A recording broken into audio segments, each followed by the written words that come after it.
ఎన్నికల సమయంలో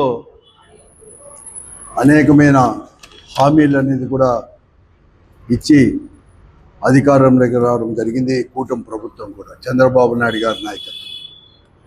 చంద్రబాబు నాయుడు గారికి పరిపాటి అయింది. ఎందుకంటే నాలుగో మారు ముఖ్యమంత్రిగా ప్రమాణ స్వీకారం చేసిన తర్వాత ఏ ఎన్నికల ముందు కూడా అనేకమైన హామీలు ఇవ్వడం, ఆ హామీలు అనేది కూడా విస్మరించడం అనేది కూడా పరిపాటిగా మారిపోయింది. సూపర్ 6 అమలు చేస్తానని చెప్పేసి అనేకమైన హామీలు కూడా ఇవ్వడం జరిగింది. ఇంతవరకు మొదటి సంవత్సరం అంటే 2024 జూన్లో ప్రమాణ స్వీకారం చేసిన తర్వాత ఈ ప్రభుత్వం మొదటి సంవత్సరం అంతా కూడా ఒక్క హామీని కూడా అమలుపరచలేదు. తర్వాత కొన్ని హామీలు అమలుపరిచిన అన్నీ కూడా కోతలతోనే అమలుపరిచినాడు తప్ప పూర్తిగా కూడా అమలుపరిచిన ఘన చరిత్ర ఈ కూటమి ప్రభుత్వానికి కూడా. దాంట్లో భాగంగానే ఉద్యోగస్తులకు కావచ్చు, లేకపోతే వ్యవసాయదారులకు, రైతులకు కానీ, విద్యార్థులకు, తర్వాత యువకులకు అందరికీ కూడా అనేకమైన హామీలు ఇవ్వడం జరిగింది. ఇంతవరకు ఏది కానీ హామీలు అనేది కూడా పరచలేదు. ఏదైనా కానీ అడిగితే చాలు డైవర్షన్ పాలిటిక్స్, లేకపోతే వారిపైన కఠినమైన చర్యలు కూడా తీసుకోవడానికి కూడా ఎక్కడ కానీ వెనుకాడు లేకుండా ఉండే ప్రభుత్వం కూడా ఈరోజు కూడా. అంతెందుకు సోషల్ యాక్టివిటీస్ను కూడా సామాజిక దాంట్లో మాధ్యమాల్లో కూడా ఏదైనా కానీ పెడితే, ఈ ప్రభుత్వం మీద పెడితే చాలు వారిపైన కేసులు పెట్టడం, కేసుల్లో ఇరికించడం, అరెస్టు చేయడం, ఒక భయభ్రాంతులు చేసే విధంగా కూడా పోతా ఉంది. కానీ ఆయన ఇచ్చిన హామీలు ఎక్కడ కానీ అమలుపరచలేదు. సూపర్ 6 హామీలలో కూడా ఇంతవరకు కూడా మహిళలకు వచ్చేసి 18 సంవత్సరాలు నిండిన ప్రతి మహిళకు కూడా 1500 ఇస్తామని చెప్పి హామీ ఇవ్వడం జరిగింది. నిరుద్యోగ భృతి ఇస్తామని చెప్పేసి కూడా హామీ ఇవ్వడం జరిగింది. 50 సంవత్సరాలు నిండిన ప్రతి మహిళలకు కూడా పెన్షన్ అనేది కూడా సమకూరుస్తామని కూడా చెప్పడం జరిగింది. ఏది కానీ అమలుపరచలేదు. ఉద్యోగస్తులకైనా కూడా అమలుపరచడం అంటే ఒకే ఒక డిఐ ఇవ్వడం జరిగింది. ఎక్కడ కానీ ఇంతవరకు కానీ ఐఆర్ కానీ ఎక్కడ కానీ ఇంతవరకు ఇవ్వలేని పరిస్థితి కూడా ఈరోజు. ఒక పిఆర్సీ కూడా చేస్తామంటే కూడా ఇంతవరకు ఇవ్వలేని పరిస్థితి కూడా. అలాగే అంగన్వాడీ వర్కర్లకి, ఆశా వర్కర్లకు కూడా అనేకమైన హామీలు కూడా ఇవ్వడం జరిగింది. ముఖ్యంగా సుప్రీంకోర్టు తీర్పు ప్రకారం కూడా గ్రాట్యుటీ కూడా చెల్లిస్తామని చెప్పేసి అంగన్వాడీ వర్కర్లకని కూడా ఇవ్వడం జరిగింది. 21 నెల కూడా పూర్తి అవుతూ ఉంది. అంటే దాదాపుగా 2 సంవత్సరాలు కూడా పూర్తి అవుతుంది ఈ ప్రభుత్వం వచ్చేసుకుని. అమలు పరచలేకపోయింది. అడిగితే అదిగో ఇదో కల్లిబల్లి మాట. మొన్న విజయవాడలో సోమవారం వచ్చేసి వాళ్ళందరూ కూడా వారు చెప్పినట్లుగా ప్రభుత్వం ఏదైతే ఎన్నికల్లో హామీలు ఎలా ఇచ్చేశారో అలాగా పెంచమని చెప్పి అడిగితే మేము అనేది కూడా సాయంకాలం అయిన తర్వాత మరుసటి రోజు వచ్చి చర్చలకు పిలుస్తాము, చర్చల్లో పాల్గొనండి అని చెప్పి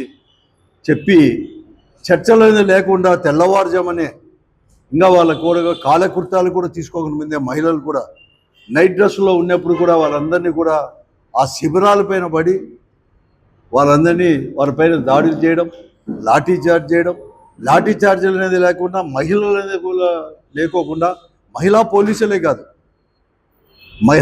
మగ పోలీసులు కూడా వారందరూ కూడా చేసేసి పిన్నులతో గుచ్చడం, వాళ్ళందరినీ అరెస్ట్ చేసి అర్ధరాత్రి తీసుకొని పోవడం కూడా చాలా దారుణమైనది. కనీసం అరెస్ట్ చేసి కూడా సుదీర్ఘ ప్రాంతాలకు కూడా వాళ్ళందరినీ కూడా తరలించడం, అప్పటికప్పుడే కూడా ఇవన్నీ చేయడం కూడా చాలా దారుణం. దీన్ని వైఎస్ఆర్ కాంగ్రెస్ పార్టీ తీవ్రంగా కూడా ఖండిస్తూ ఉంది. చాలా కాదు, కనీసం ఈ తోపులాట్లో కూడా వారి యొక్క రాష్ట్ర అధ్యక్షురాలు బేబీ రాణి గారికి కూడా త్వరగా చేయి కూడా విరగడం అనేది కూడా దారుణం. ఇటువంటిది అది కూడా ఎప్పుడు లేదు.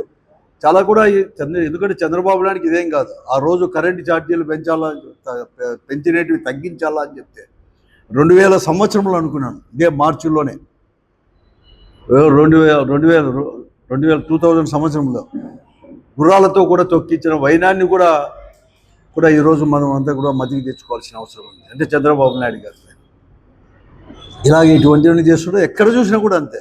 ఈరోజు దారుణంగా కూడా ఈరోజు రైతులు కానీ ఇవన్నీ గిట్టుబాటు ధర లేని పరిస్థితి కూడా ఈరోజు కూడా ఉంది కూడా. కాబట్టి ఇప్పటికైనా కానీ నేను చంద్రబాబు నాయుడు కానీ ఈ ప్రభుత్వాన్ని హెచ్చరిస్తూ ఉన్నాను కూడా. మేమందరూ కూడా నువ్వు ఏదైతే హామీలు ఇచ్చావో హామీలన్నీ కూడా అమలుపరచు. నువ్వేదో మొట్టమొదటి తూరి ముఖ్యమంత్రి కాలేదు. పవన్ కళ్యాణ్ గారు కావచ్చు, వాళ్ళందరూ కూడా భారతీయ జనతా పార్టీ కావచ్చు, ముగ్గురు కలిసి కూడా ఈరోజు కూడా ఇవ్వడం జరిగింది. ఈ హామీలన్నీ కూడా మీరు చేయాల్సిన బాధ్యత మీ పైన కూడా ఉంది. లేకుంటే ఇంకా కూడా తీవ్రమైన పరిణామాలు కూడా చేస్తున్నాము.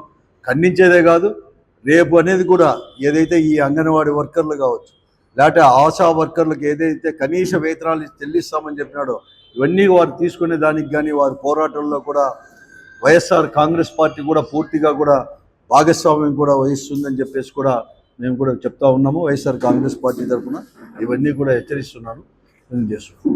ఇవే కాదు, ఈరోజు కూడా అనేక రకాల కూడా ఈరోజు కూడా రైతులకు గిట్టుబాటు ధర లేదు, వారిని అడిగేవారే లేదు.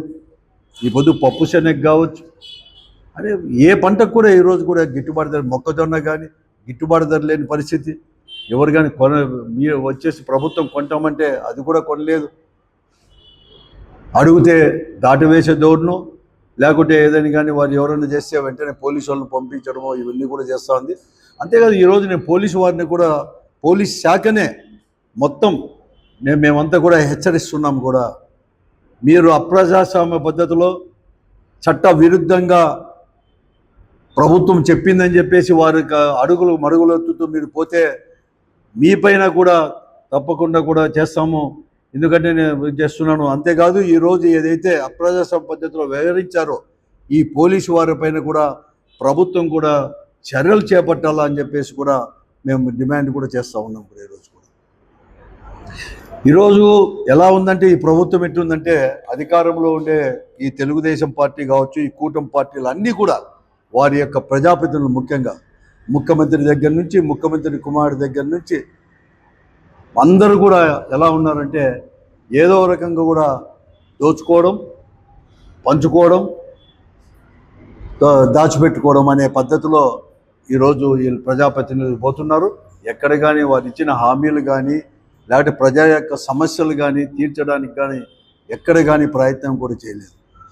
ఈరోజు ఎక్కడైనా కానీ ఏదైనా అభివృద్ధి కార్యక్రమం ఏదైనా కానీ చేపట్టాలన్నా కూడా ఈరోజు ఎవరు కానీ ముందుకు రాలేని పరిస్థితి కూడా.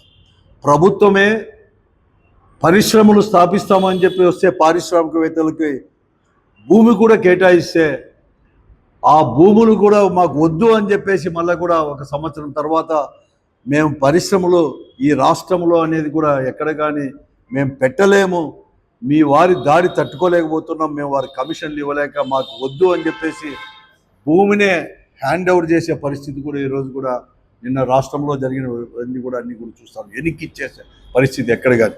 అంతెందుకు, మన జిల్లాలోనే, మన అనంతపురం ఉమ్మడి జిల్లాలోనే తిమ్మ సముద్రం, మన అనంతపురం జిల్లాలో అంటే జిల్లా విడిపోయిన తర్వాత తిమ్మ సముద్రంలో 121 ఎకరాల జిన్ఫ్రా కంపెనీకి తీసుకుంటే మాకు వద్దు అని చెప్పేసి మళ్ళీ వెనక్కి ఇవ్వచ్చింది. అక్కడ ఉండే ప్రజాప్రతినిధులకి కమిషన్లు ఇవ్వలేక మా చేత కాదని చెప్పిన వైనాన్ని కూడా ఈరోజు కూడా అందరికీ కూడా తెలుసు.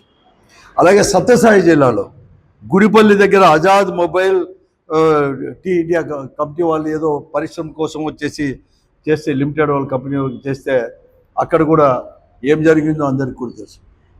ఇంత బహిరంగంగా కూడా దోచుకునేది అని ఎప్పుడు కానీ చూడలేదు. నేను కాదం లేదు, అక్కడక్కడ ఉన్న గతంలో కూడా జరిగిండొచ్చు. కానీ ఇంత బహిరంగంగా దోచుకోవడమే ఒక పని పెట్టుకొని ఇవన్నీ పెట్టుకునే ప్రభుత్వం ఏదైనా ఉందంటే అది ఇప్పుడు ఉండే కూటమి ప్రభుత్వంలో తప్ప మరొకటి కాదు. 20 నెలల నుంచి ఇదే పనిలో ఉన్నారు వారందరూ కూడా. ఎక్కడ కానీ ఇవన్నీ కూడా చేయలేకుండా పరిస్థితి కూడా ఉంది. కాబట్టి ఇప్పుడైనా కానీ చంద్రబాబు నాయుడు గారు నేను చెప్తా ఉన్నాను, హెచ్చరిస్తున్నాను ఈ ప్రభుత్వానికి, మీరు వెంటనే కూడా ఇటువంటి లేకోకుండా మీరు ఏదైతే హామీలు ఇవ్వడం జరిగిందో ఆ హామీలు అమలుపరచడానికి, చిత్తశుద్ధితో అమలుపరచడానికి ప్రయత్నం చేయండి. లేకుంటే పోరాటాలు చేయడానికి వైఎస్ఆర్ కాంగ్రెస్ పార్టీ కూడా వారితో పాటు కలిసి చేయడానికి సిద్ధంగా కూడా ఉంది.